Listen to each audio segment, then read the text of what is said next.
சிந்து பைரவி சீரியல்ல பைரவி ஆறுமுகத்தை கொஞ்சமாவது புரிஞ்சுக்கிட்டா நல்லா இருக்கும்னு நினைக்கிறவங்க இந்த வீடியோக்கு லைக் பண்ணிட்டு கமெண்ட் பண்ணுங்க. ஸோ இப்போ பார்த்தீங்கன்னா பைரவி வந்து ஆறுமுகத்தை கூட இதுக்கப்புறமும் நம்மளால வந்து சேர்ந்தெல்லாம் வாழ முடியாது. அவன் நமக்கு பண்ண துரோகம் மட்டும் கிடையாது, இப்போ வந்து என்ன சந்தேகப்படுற அளவுக்கு வந்துட்டாரு. அது மட்டும் இல்லாமல் சஞ்சய் எனக்கு ஒரு நல்ல ஃப்ரெண்டு, நான் அப்படித்தான் அவர் வந்து நினச்சிக்கிட்டு இருக்கேன். ஆனால் ஆறுமுகத்துக்கு புத்தி வந்து இவ்வளோ கேவலமாக இருக்கேன் அப்படிங்கிற மாதிரி வந்து நம்ம பைரவி நினச்சதுனால ஆறுமுகத்தோட துணி ட்ரெஸ் எல்லாத்தையும் எடுத்து வெளியில் தூக்கி போட்டு 2 பேரோட கல்யாண ஃபோட்டோவையும் தூக்கி வெளியே போட்டுட்டு இந்த மாதிரி நிறைய விஷயங்கள் வந்து பார்த்தீங்கன்னா பைரவி பயங்கரமாக கோவப்பட்டுட்டு இருக்காங்க. என்னதான் வந்து சிந்து போயிட்டு வந்து பைரவி கிட்ட பேசினாலுமே அதை வந்து அக்செப்ட் பண்ணிக்கக்கூடிய நிலைமையில அவங்க வந்து இப்போ இல்லை. ஸோ எப்படியாவது ஆறுமுகத்துக்கிட்ட டைவர்ஸ் வாங்கி பிரிஞ்சு ஆகணும் அப்படிங்கிற மாதிரி ஒரு மனநிலையில தான் வந்து இந்த பக்கம் இருந்துகிட்டு இருக்காங்க. ஸோ இதுக்கிடையில வந்து பார்த்தீங்கன்னா இந்த மகாவை வந்து வீட்டை விட்டு வெளியே துரத்தி ஸ்டோர் ரூம்ல வந்து தங்க வச்சிருப்பாங்க. இதனால ரொம்பவே வந்து மகா வந்து பயங்கர கோபத்தில் வந்து ஒரு கோயிலில் போயிட்டு உட்காந்துக்கிட்டு இருக்காங்க.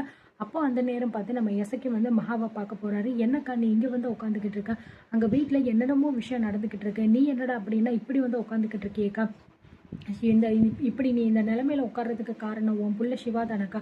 சிவா மட்டும் உன் பையனா இல்லாமல் இருந்திருந்தேன் அப்படின்னா இந்நேரம் நான் அவனை என்ன பண்ணியிருப்பேன்னு கூட வந்து தெரியாது அப்படிங்கிற மாதிரி சொல்லும்போது, என்ன எசக்கி என்ன நடந்துச்சு வீட்டில் அப்படிங்கிற மாதிரி சொல்லும்போது, இந்த மாதிரி பைரவிக்கு ஆறுமுகத்துக்கும் நடந்த கல்யாணத்தை வந்து அவரை வந்து டிவோர்ஸ் பண்ணணும் அப்படின்னு நினச்சிக்கிட்டு இருக்கா. இந்த கல்யாணம் செல்லாதுன்னு சொல்லணும் அப்படின்னு சொல்லிக்கிட்டு இருக்கா அப்படின்னு சொல்லிட்டு நடந்த எல்லா விஷயத்தையுமே வந்து பார்த்தீங்க அப்படின்னா இந்த மகா கிட்ட வந்து சொல்லிக்கிட்டு இருக்காங்க.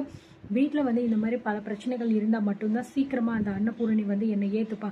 அது மட்டும் இல்லாமல் அந்த சிந்துவும் நானும் ஒன்றா, அவள் வந்து எப்படி இருப்பாளோ அதே மாதிரி நானும் கஷ்டப்படணும்னு சொல்லி என்னை வந்து அவள் தண்டனை கொடுத்து வெளியே அனுப்பிச்சிட்டா.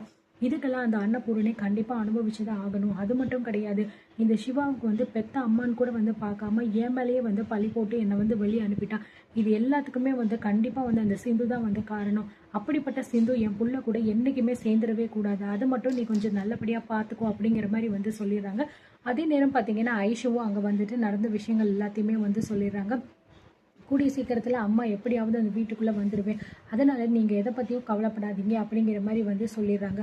ஸோ இதனால் ஐஷுவும் பார்த்தீங்க அப்படின்னா சரி அப்படின்னு சொல்லிட்டு வீட்டுக்குள்ளே போயிடுறாங்க. இந்த பக்கம் அன்னபூரணி அதுக்கப்புறம் சுவாதி அவங்க அம்மா 2 பேருமே அவங்க அம்மா அப்பா உட்காந்து பேசிக்கிட்டு இருக்காங்க.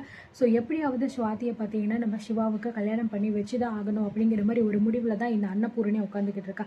ஸோ அது மட்டும் இல்லாமல் இப்போ சுவாதி பார்த்தீங்கன்னா சிவாவோட ஹாஸ்பிட்டலுக்கே வந்து வேலைக்கும் போகிறாங்க அப்படிங்கிற மாதிரியும் பேசிக்கிட்டு இருக்காங்க. நீங்கள் எதுக்கும் கவலைப்படாதீங்க, கூடிய சீக்கிரத்தில் அந்த சிந்து கூட வந்து சிவாவுக்கு டைவர்ஸ் ஆகிடும்.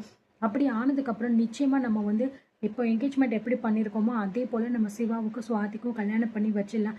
நீங்கள் கவலைப்படாதீங்கண்ணே, அது எல்லாத்தையுமே நான் பார்த்துக்கிறேன், இது ஏன் பொறுப்பு. இந்த வீட்டில் நான் என்ன சொல்கிறேனோ அதுதான் வந்து நடக்கும், அதனால சுவாதி தான் என் வீட்டு மருமகளாக வருவா அப்படிங்கிற மாதிரி அன்னபூரணி பார்த்தீங்கன்னா ரொம்ப ஓவராக ப்ராமிஸ்லாம் வந்து பண்ணிக்கிட்டு இருக்காங்க.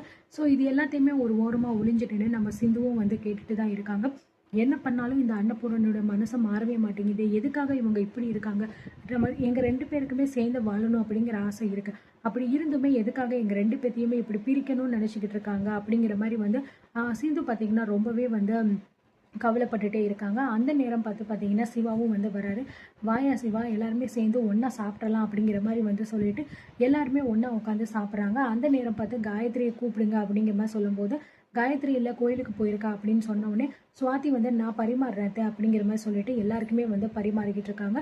அது மட்டும் இல்லாமல் சுவாதி நீ இப்போ வந்து சிவாவோட ஹாஸ்பிட்டலுக்கு ஒர்க்குக்கு போகிறல்ல அப்படிங்கிற மாதிரி சொல்கிறாங்க. ஆமாம் அத்தை போகிறேன் அப்படிங்கிற மாதிரி வந்து சொல்கிறாங்க. சரி, நீங்கள் 2 பேருமே சேர்ந்து உங்களோட வேலை பாருங்கள், நீங்கள் 2 பேரும் இந்த மாதிரி ஒரே ஹாஸ்பிட்டலில் சேர்ந்து வேலை பார்க்குறது எனக்கு பார்க்குறதுக்கு அவ்வளோ சந்தோஷமாக இருக்குது அப்படிங்கிற மாதிரி வந்து சொல்லிக்கிட்டு இருக்காங்க.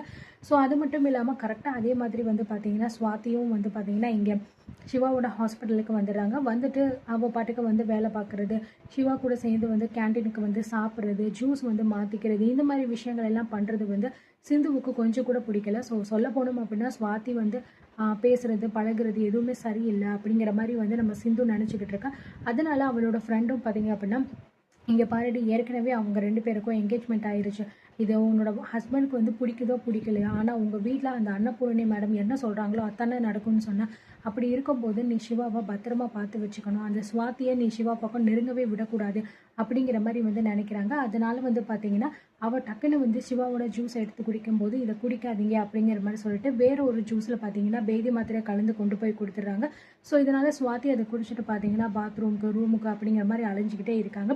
இதை பார்த்து நம்ம சிந்துவுக்கு வந்து ரொம்பவே வந்து பார்த்தீங்கன்னா ஹாப்பியாக இருக்குது. இதுக்கப்புறமும் என் டாக்டர் பக்கம் நீ வந்து அப்படின்னா நான் உன்னை வந்து சும்மா விட மாட்டேன் அப்படிங்கிற மாதிரி சொல்லிக்கிட்டு இருக்காங்க.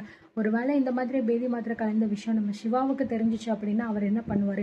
கண்டிப்பாக நம்ம சிந்துவை வந்து திட்டுறதுக்கோ இல்லை அடிக்கிறதுக்கோ வாய்ப்பு இருக்குது. ஸோ அது என்ன நடக்குது அப்படிங்கிறத பொறுத்து இருந்து பார்க்கலாம்.